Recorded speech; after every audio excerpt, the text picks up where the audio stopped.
Hello friends, welcome to my little world. ఎంతోమంది భారతీయుల గుండె చప్పుడు, కొన్ని కోట్ల భారతీయుల స్వప్నం నెరవేరిన రోజు, మన బాలరాముని పునఃప్రతిష్ఠ జరిగిన రోజు. అదే 2024 జనవరి 22 చరిత్రలో లిఖించబడిన రోజు అయినది. మన అయోధ్య, మన రాముడు మనకు దక్కాడు. మన మోదీ గారు అన్నట్టు మన రాముడు ఇక నుండి టెంట్లలో ఉండడు. మన అయోధ్య మందిరంలో దర్జాగా ఉండి పూజలు అందుకుంటాడు. ఎంతోమంది భారతీయులు పోరాడి, శ్రమించి, వాదించి, గెలిచి మన రాముణ్ణి మనకు అప్పచెప్పారు. మన రాముడు, మన శ్రీరాముడు మన ఇంటికి తిరిగి వచ్చేశాడు. మన అయోధ్య రామ మందిరాన్ని ఎంతో అందంగా, కళాత్మకంగా నిర్మించారు.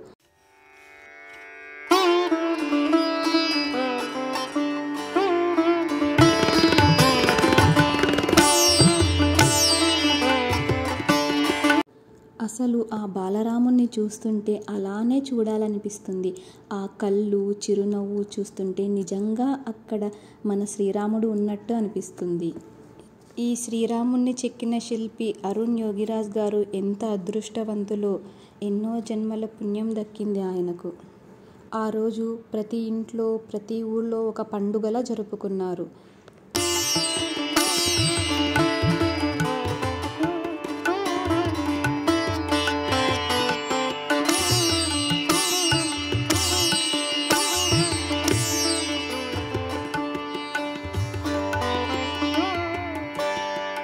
శ్రీరామ రామ రామేతి రమే రామే మనోరమే సహస్రనామ తత్తుల్యం రామ రామ వరణనే. శ్రీరామ శ్రీరామ రామే రామేతి రమే రామే మనోరమే సహస్రనామ తత్తుల్యం రామ రామ వరణనే. జై శ్రీరామ్. జై శ్రీరామ్. జై శ్రీరామ్. జై శ్రీరామ్. జై శ్రీరామ్. ఆ రోజు మా కాలనీలో ఉన్న గుడిలో కూడా రామభజనలు, రామరక్షా స్తోత్రము, విష్ణు సహస్రనామాలు ఇలా రాముణ్ణి పూజించుకొని ధ్యానం చేసుకున్నాము.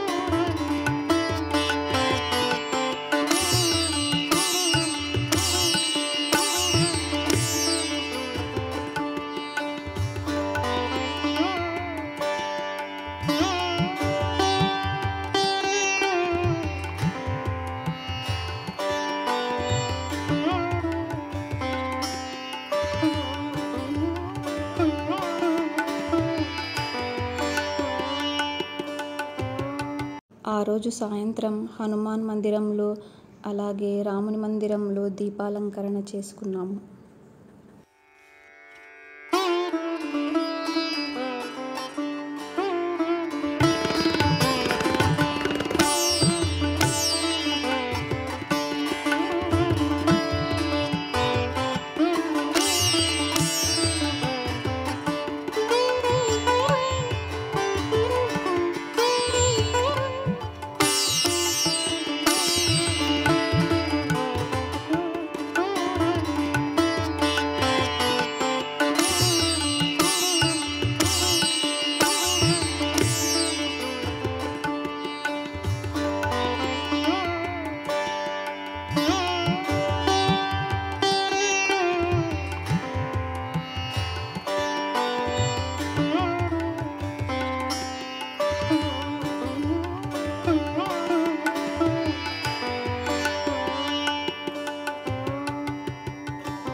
ఫ్రెండ్ వాళ్ళ ఇంట్లో కూడా రాముణ్ణి పూజించారు.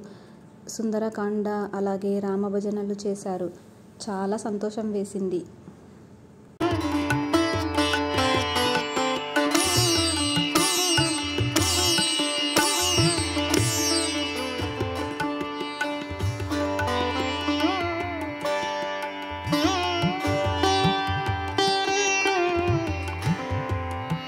నా ఈ వీడియో మీకు నచ్చిందని అనుకుంటున్నాను. నచ్చితే please like, share, subscribe to my little world. జై శ్రీరామ్.